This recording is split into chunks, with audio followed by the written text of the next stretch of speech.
ಸರ್ಕಾರಕ್ಕೆ ಧಿಕ್ಕಾರ, ಧಿಕ್ಕಾರ ಧಿಕ್ಕಾರ. ಕಾಂಗ್ರೆಸ್ ಸರ್ಕಾರಕ್ಕೆ ಧಿಕ್ಕಾರ. ಅಯ್ಯಯ್ಯೋ ಅನ್ಯಾಯ, ಅಯ್ಯಯ್ಯೋ ಅನ್ಯಾಯ, ಅಯ್ಯಯ್ಯೋ ಅನ್ಯಾಯ, ಅಯ್ಯಯ್ಯೋ ಅನ್ಯಾಯ. ಧಿಕ್ಕಾರ ಧಿಕ್ಕಾರ. ಕಾಂಗ್ರೆಸ್ ಸರ್ಕಾರ ಧಿಕ್ಕಾರ. ಸರ್ಕಾರ ಅಂತೆ ಸರ್ಕಾರ, ಅವರಪ್ಪನಂತೆ ಸರ್ಕಾರ, ಸರ್ಕಾರ ಅಂತೆ ಸರ್ಕಾರ, ಅವರಪ್ಪನಂತೆ ಸರ್ಕಾರ, ಸರ್ಕಾರ ಅಂತೆ ಸರ್ಕಾರ, ಅವರಪ್ಪನಂತೆ ಸರ್ಕಾರ. ಸರ್ಕಾರಕ್ಕೆ ಧಿಕ್ಕಾರ, ಸರ್ಕಾರಕ್ಕೆ ಧಿಕ್ಕಾರ, ಸರ್ಕಾರಕ್ಕೆ. ಧಿಕ್ಕಾರ.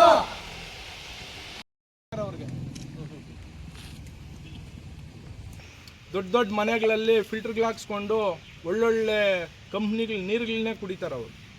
ನಾವು ನೀವೆಲ್ಲ ಲೋಕಲಲ್ಲಿ ಇದೇ ಗ್ರಾಮದಲ್ಲಿ ಪಕ್ಕದಲ್ಲಿ ಇಲ್ಲೇ ಇರೋರು ನಾವೆಲ್ಲ. ಈ ನೀರು ನಾವು ಸ್ನಾನಕ್ಕೂ ಬಳಸಬೇಕು, ಅಡುಗೆಗೂ ಬಳಸಬೇಕು, ಮತ್ತು ನಾವು ವ್ಯವಸಾಯಕ್ಕೂ ಬಳಸಬೇಕು. ಇನ್ನು ನಮ್ಗೆ ಈ ನೀರು ಬಿಟ್ಟರೆ ಗತಿ ಇಲ್ಲ. ದೊಡ್ಡದಾಗಿ ಕಳೆದ 10-15 ವರ್ಷಗಳಿಂದ ಯಾವುದೇ ಸರ್ಕಾರ ಇರಲಿ, ನಾನು ಎಲ್ಲ ಸರ್ಕಾರಗಳನ್ನು ಕೂಡ ಪ್ರಶ್ನೆ ಮಾಡ್ತೀನಿ ಒಬ್ಬ ರೈತನ ಮಗನಾಗಿ. 8,000 ಚಿಲ್ಲರೆ ಕೋಟಿ ಬಜೆಟಿಂದ ಪ್ರಾರಂಭ ಆದಂಥ ಎತ್ತಿನಹೊಳೆ ಯೋಜನೆ ಇವತ್ತು 20-25 ಸಾವಿರ ಕೋಟಿವರೆಗೂ ತಲುಪಿದೆ. ಯಾಕೆ ನೀವು ಇದ್ರ ವಿರುದ್ಧ ಪ್ರಶ್ನೆ ಮಾಡ್ತಾ ಇಲ್ಲ? ಯಾಕೆ ನೀವು ಇದನ್ನು ಆದಷ್ಟು ಬೇಗ ಶೀಘ್ರ ನೀವು ಪರಿಹಾರ ಕೊಡ್ತಾ ಇಲ್ಲ? ಸರ್, ಮತ್ತೊಮ್ಮೆ ನಾನು ನಿಮ್ಮ ಎಲ್ಲ ಮಾಧ್ಯಮದವರಲ್ಲಿ ನಿಮ್ಮ ಕಾಲು ಕೈ ಹಿಡಿದು ಬೇಡ್ಕೊತೀನಿ ಸರ್. ಇದನ್ನು ಮುಖ್ಯಮಂತ್ರಿಗಳಿಗೆ, ಉಪಮುಖ್ಯಮಂತ್ರಿಗಳಿಗೆ, ಮಾನ್ಯ ಜಿಲ್ಲಾ ಉಸ್ತುವಾರಿ ಸಚಿವರಿಗೆ, ನಮ್ಮ ಚಿಕ್ಕಬಳ್ಳಾಪುರ ಜಿಲ್ಲೆ ಎಲ್ಲ ಕ್ಷೇತ್ರದ ಪ್ರತಿ ಮನೆಗೂ ಇದು ತಲುಪೋಂಗೆ ಮಾಡಿ ಇಲ್ಲಿನ ಜನಗಳ ಪ್ರಾಣ ಉಳಿಸಿ ಸರ್. ಭಿಕ್ಷೆ ಬೇಡ ಕೇಳ್ಕೊಳ್ತಾ ಇದ್ದೀವಿ, ಪ್ರಾಣ ಉಳಿಸಿ. ನಿಮ್ಮ ಕೈಯಲ್ಲಿ ಆಗುತ್ತೆ. 4 ಲಕ್ಷ ಚಿಲ್ಲರೆ ಬಜೆಟ್, 4 ಲಕ್ಷ ಕೋಟಿ ಚಿಲ್ಲರೆ ಬಜೆಟ್ ಮಂಡನೆ ಮಾಡಿರೋ ಹೆಗ್ಗಳಿಕೆ ನಿಮಗಿದೆ. ಕೇವಲ 500-600 ಕೋಟಿ ಖರ್ಚಾಗ್ತದೆ ಸರ್ 3ನೇ ಹಂತ ಶುದ್ಧೀಕರಣ ಮಾಡೋಕ್ಕೆ. ಯಾಕೆ ಸರ್ ಮಾಡಬಾರ್ದು ನೀವು? ನಿಮ್ಗೆ ಇದ್ರ ಮೇಲೆ ಜವಾಬ್ದಾರಿ ಇಲ್ವಾ? ನಿಮಗೇನು ನೈತಿಕತೆ ಇಲ್ವಾ? ನೀವು ಮನುಷ್ಯರೇ ಅಲ್ವಾ? ಯಾಕೆ ಇಲ್ಲಿ ಕಿಡ್ನಿ ಸಮಸ್ಯೆ, ಕ್ಯಾನ್ಸರ್ ಬರೋದು ಸಾಮಾನ್ಯ ಜನರಿಗಲ್ವಾ? ಆ ನೋವು ನಿಮ್ಮ ಕುಟುಂಬದಲ್ಲಿ ಆದಾಗಲ್ವ ಗೊತ್ತಾಗೋದು? ನಿಮ್ಮ ಮನೆಗಳವ್ರಿಗೆ ಯಾರಿಗಾದ್ರೂ ಆದಾಗಲ್ವ ಗೊತ್ತಾಗೋದು? ಸಾಮಾನ್ಯ ಜನರಿಗೆ ಆಗೋದಲ್ವ? ನಮಗೇನಾದರೆ ಬಿಡಿ ಅಂತ ಬೇಜವಾಬ್ದಾರಿ ಏನಾದರೂ ಇದೆಯಾ?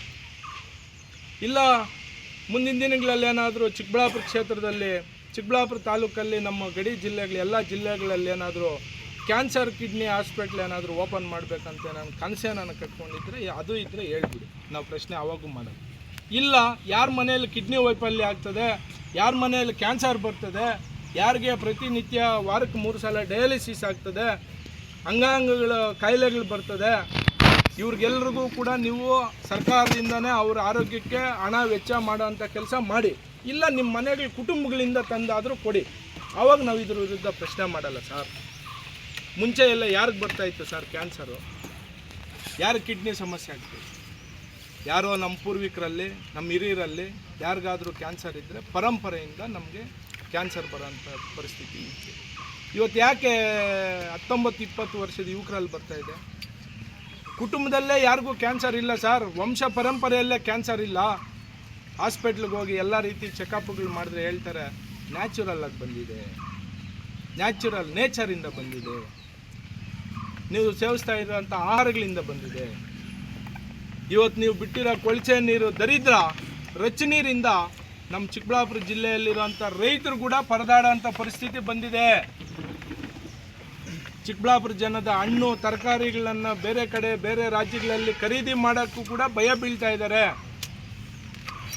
ನೀವು ಇದೇ ರೀತಿ ಇದೇ ರಚನೀರನ್ನ ಚಿಕ್ಕಬಳ್ಳಾಪುರಕ್ಕೆ ಹರಿಸ್ತಾ ಇದ್ದರೆ ನಮ್ಮ ಜಿಲ್ಲೆಯಲ್ಲಿರೋ ಜನರು ಹೆಂಗಪ್ಪ ನಾವು ಜೀವನ ಮಾಡೋದಂತ ಭಯದ ವಾತಾವರಣದಲ್ಲಿದ್ದಾರೆ ಸರ್.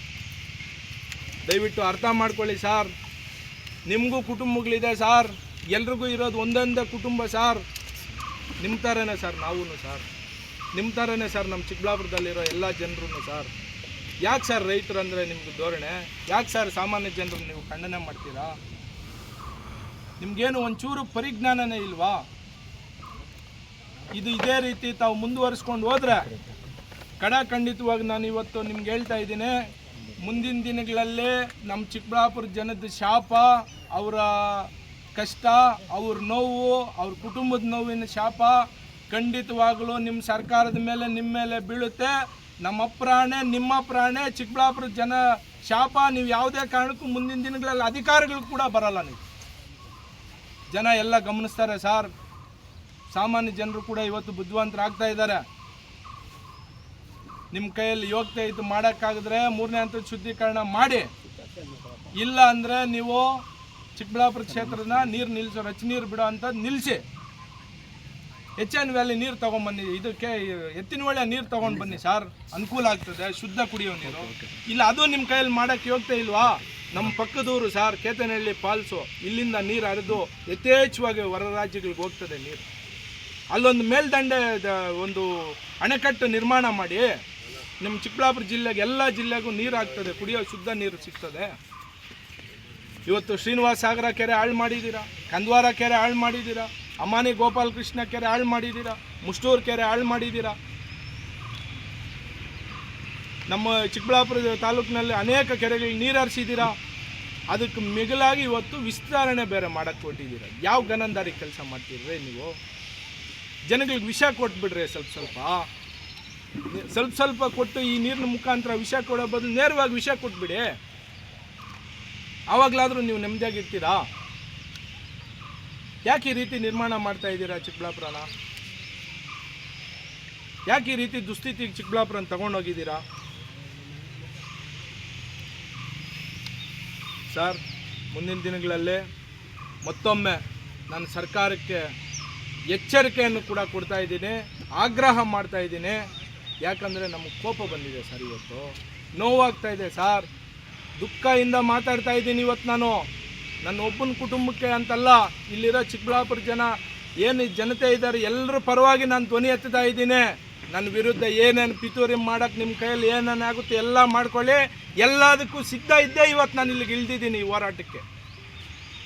ನೀವೇನಾದರೂ 3ನೇ ಹಂತದ ಶುದ್ಧೀಕರಣ ಮಾಡಲಿಲ್ಲ, ನಮ್ಮ ಚಿಕ್ಕಬಳ್ಳಾಪುರಕ್ಕೆ ಎತ್ತಿನಹೊಳೆ ಯೋಜನೆ ನೀರು ಶೀಘ್ರದಲ್ಲಿ ತರಲಿಲ್ಲ, ಪ್ರತಿ ಮನೆಗೆ ಹೋಗಿ ಇದ್ರ ಬಗ್ಗೆ ಇದರಿಂದ ಆಗ್ತಾಯಿರೋ ವೈಫಲ್ಯಗಳ ಬಗ್ಗೆ ಪ್ರತಿ ಮನೆಗೆ ಖುದ್ದು ನಾನೇ ಭೇಟಿ ಕೊಟ್ಟು ಇದ್ರ ವೈಫಲ್ಯಗಳ ಬಗ್ಗೆ ಅವ್ರಿಗೆ ತಿಳಿಸಿ ಅವ್ರ ಕಾಲು ಹಿಡ್ಕೊಂಡು ಪ್ರತಿ ಮನೆಯಲ್ಲಿರೋ 3-4 ಜನನ ಕರ್ಕೊಂಡು ವಿಧಾನಸೌಧ ಗೇಟು ತಟ್ಟಿವೆ.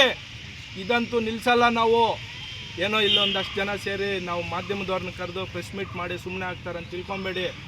ಪ್ರತಿ ಮನೆಗೂ ಭೇಟಿ ಕೊಡ್ತೀನಿ, ಸಮಯ ತಗೊಳ್ಬೋದಷ್ಟೇ. ಪ್ರತಿ ಮನೆಗೆ ಭೇಟಿ ಕೊಟ್ಟು ಅವ್ರನ್ನ ಕರ್ಕೊಂಡು ಹೋಗಿ ಬರೋಂಥ ಕೆಲಸ ಖಂಡಿತವಾಗ್ಲೂ ಮಾಡ್ತೀವಿ. ಯಾವುದೇ ರೀತಿ ನಾಚಿಕೆ ಆಗಲ್ವಾ ನಿಮಗೆ? ನಿಮಗೇನು ನೈತಿಕತೆ ಇಲ್ವಾ? ಕುಡಿಯೋ ನೀರು ಕೊಡೋಕ್ಕೆ ನಿಮ್ಮ ಕೈಯಲ್ಲಾಗಲ್ಲ, ವ್ಯವಸಾಯಕ್ಕೆ ಯೋಗ್ಯವಾಗಿರೋಂಥ ನೀರು ಕೊಡೋಕ್ಕಾಗಲ್ಲ, ಇನ್ನೇನಕ್ಕೆ ಅಧಿಕಾರದಲ್ಲಿರ್ತೀರಾ? ರಾಜೀನಾಮೆ ಕೊಡ್ರಿ, ರಾಷ್ಟ್ರಪತಿ ಆಳ್ವಿಕೆ ಬರಲಿ.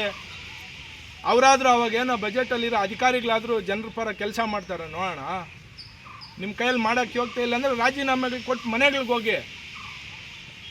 ಅಧಿಕಾರಿಗಳಾದರೂ ಅವತ್ತಿನ ದಿನ ಜನ ದಂಗೆ ಎದ್ದು ಹೇಳ್ತಾರೆ, ರಾಜಕಾರಣಿಗಳ ಮೇಲೆ ಹೋಗೋಕ್ಕೆ ಭಯ ಅಲ್ವಾ ಸರ್? ಯಾಕಂದರೆ ಅವ್ರ ಹತ್ರ 1000 ಕೋಟಿ 100 ಕೋಟಿ ದುಡ್ಡು ಇರ್ತದೆ. ಅಧಿಕಾರಿಗಳನ್ನಾದರೆ ಪ್ರಶ್ನೆ ಮಾಡ್ತಾರೆ. ಯಾಕೆ ನೀವು ಈ ರೀತಿ ಧೋರಣೆ ಚಿಕ್ಕಬಳ್ಳಾಪುರ ಕ್ಷೇತ್ರಕ್ಕೆ ಮಾಡ್ತಾ ಇದೀಯಾ? ದಯವಿಟ್ಟು ಅರ್ಥ ಮಾಡ್ಕೊಳ್ಳಿ. ಮುಂದಿನ ದಿನಗಳಲ್ಲಿ ನಾನು ಮೊನ್ನೆ ತಾನೇ ಒಂದು ಮಾಧ್ಯಮ ಗೋಷ್ಠಿಯಲ್ಲಿ ನಾನು ಹೇಳಿದ್ದೆ, 3ನೇ ಹಂತದ ಶುದ್ಧೀಕರಣ ಇನ್ನೇನು ಕೆಲವೇ ದಿನಗಳಲ್ಲಿ ಬಜೆಟ್ ಇದೆ. ಆ ಬಜೆಟಲ್ಲಿ ನೀವು 3ನೇ ಹಂತದ ಶುದ್ಧೀಕರಣಕ್ಕೆ ಹಣ ಇಡಲಿಲ್ಲ ಅಂದರೆ ಪ್ರತಿಯೊಬ್ಬ ಅಧಿಕಾರಿಗೂ, ಪ್ರತಿಯೊಬ್ಬ ಇಲಾಖೆಯ ಮೇಲ್ದರ್ಜೆ ಅಧಿಕಾರಿ ಇಲಾಖೆಯ ರಾಜಕಾರಣಿಗಳಿಗೆ, ಮಾನ್ಯ ಮುಖ್ಯಮಂತ್ರಿಗಳಿಗೆ, ಮಾನ್ಯ ಉಪಮುಖ್ಯಮಂತ್ರಿಗಳಿಗೆ, ಮಾನ್ಯ ವಿರೋಧ ಪಕ್ಷದ ನಾಯಕರ ಆರ್ ಅಶೋಕ್ ಅವ್ರಿಗೆ, ಮಾನ್ಯ ಯತ್ನಾಳ್ ಅವ್ರಿಗೂ ಕೂಡ, ಯಾಕಂದರೆ ಅವ್ರು ಗಟ್ಟಿ ಧ್ವನಿಯಲ್ಲಿ ವಿಧಾನಸೌಧದಲ್ಲಿ ಮಾತಾಡೋಂಥ ಕೆಲಸ ಮಾಡ್ತಾ ಇದ್ದಾರೆ. ಇತ್ತೀಚಿನ ದಿನಗಳಲ್ಲಿ ಜನಗಳ ಪರ ಹೋರಾಟನೂ ಕೂಡ ಮಾಡ್ತಾ ಇದ್ದಾರೆ. ಅವ್ರಿಗೆ ಮತ್ತು ಜಿಲ್ಲಾ ಉಸ್ತುವಾರಿ ಸಚಿವರಿಗೆ, ಮಾನ್ಯ ಶಾಸಕರಿಗೆ, ಆರೋಗ್ಯ ಸಚಿವರಿಗೆ ಮತ್ತು ನಮ್ಮ ಫುಡ್ಡು ಮಿನಿಸ್ಟ್ರಿಗೆ ಪ್ರತಿಯೊಬ್ಬರಿಗೂ ಕೂಡ ಇವತ್ತಿನ ದಿನ ನೀರು ಬಾಟ್ಲಲ್ಲಿ ಇಲ್ಲೇ ನಿಮ್ಮ ಸಮ್ಮುಖದಲ್ಲೇ ತುಂಬ್ತೀನಿ. ನನ್ನ ಕೈಯಿಂದನೇ ತುಂಬ್ತೀನಿ. ಅವ್ರ ಮನೆಗೆ ನೋಡಿ ಎಲ್ಲ ಅಡ್ರೆಸ್ಸು ತೊಗೊಂಡು ಬಂದಿದ್ದೀನಿ ಪ್ರತಿಯೊಬ್ಬರಿಗೂ. ಅವ್ರ ಫ್ಯಾಕ್ಸ್ ಅಡ್ರೆಸ್ ಸಮೇತ, ಮನೆ ಅಡ್ರೆಸ್ ಸಮೇತ, ಅವ್ರದ್ದು ಆಫೀಸ್ ಅಡ್ರೆಸ್ಸು. ಒಂದರಲ್ಲಿ ರಿಸೀವ್ ಆಗಲಿಲ್ಲ ಅಂದರೆ ಇನ್ನೊಂದು ಸಲ ಬಂದು ಇದೇ ನೀರನ್ನ ಅವ್ರಿಗೆ ಮತ್ತೆ ಕಳಿಸ್ತೀನಿ. ರಿಸೀವ್ ಮಾಡ್ಕೊಳ್ಬೇಕು, ಈ ನೀರು ನಿಮ್ಮ ಮನೆಗಳಲ್ಲಿ ಇಟ್ಕೊಬೇಕು, ಇದಕ್ಕೆ ಪ್ರತಿಕ್ರಿಯೆ ಕೊಡಬೇಕು, ಇದನ್ನು 3ನೇ ಹಂತದ ಶುದ್ಧೀಕರಣ ಮಾಡಬೇಕು. ಮಾಡಲಿಲ್ಲ ಅಂದರೆ ಎಲ್ಲಿ ಮೇಯ್ನ್ ನೀರು ಬರ್ತಾ ಇದೆ ಅಲ್ಲಿಗೆ ಪ್ರತಿ ನಮ್ಮ ಚಿಕ್ಕಬಳ್ಳಾಪುರ ಕ್ಷೇತ್ರದಲ್ಲಿಲ್ಲ ಮೂಲೆ ಜನಕ್ಕೂ ತಲುಪೋ ಹಂಗೆ ನೀವು ಮಾಡಿ. ಅದಾದ್ಮೇಲೆ ನಾನೇ ಪ್ರತಿ ಮನೆಗೆ ಖುದ್ದು ಭೇಟಿ ಕೊಡ್ತೀನಿ, ಅವ್ರ ಕಾಲು ಹಿಡಿದು ಕೇಳ್ಕೊತೀನಿ, ಇದ್ರ ವೈಫಲ್ಯಗಳ ಬಗ್ಗೆ ಅವ್ರಿಗೆ ವಿಷಯ ತಿಳಿಸ್ತೀನಿ. ಈ ರೀತಿ ಅನಾರೋಗ್ಯ ಆಗ್ತಾ ಇದೆ, ಈ ರೀತಿ ತೊಂದರೆ ಆಗ್ತಾ ಇದೆ, ನಮ್ಮ ಮುಂದಿನ ಪೀಳಿಗೆ ಈ ರೀತಿ ಅನ್ಯಾಯ ಆಗ್ತಾ ಇದೆ ನೋಡಿ. ನಾವೆಲ್ಲ ಮರಳಾಗಿದ್ದೀವಿ, ಗ್ಯಾರಂಟಿಗಳಿಗೆ ಮರಳಾಗಿದ್ದೀವಿ, ಸರ್ಕಾರಗಳಿಗೆ ಮತ ಕೊಟ್ಟಿದ್ದೀವಿ. ಮುಂದಿನ ದಿನಗಳಲ್ಲಿ ಉಚಿತವಾಗಿ ನಮ್ಗೆ 2 ಕೊಡಬೇಕು ಸರ್. ಯಾವುದೇ ಸರ್ಕಾರ ಬರಲಿ, ಕಾಂಗ್ರೆಸ್ ಬರಲಿ, BJP ಬರಲಿ, ಜನತಾದಳ ಬರಲಿ, ಇಲ್ಲ ಸೆಕ್ಯುಲರ್ ಪಾರ್ಟಿ ಇನ್ಯಾವುದಾದ್ರೂ ಬರಲಿ, ಎಲ್ಲರೂ ಒಂದೇ ಹೇಳಬೇಕು ಸರ್, ನಾವು ಆ ಉಚಿತವಾಗಿ ಕೊಡೋದು ಎರಡೇ, ಒಂದು ಆರೋಗ್ಯ, ಎರಡನೇ ಶಿಕ್ಷಣ.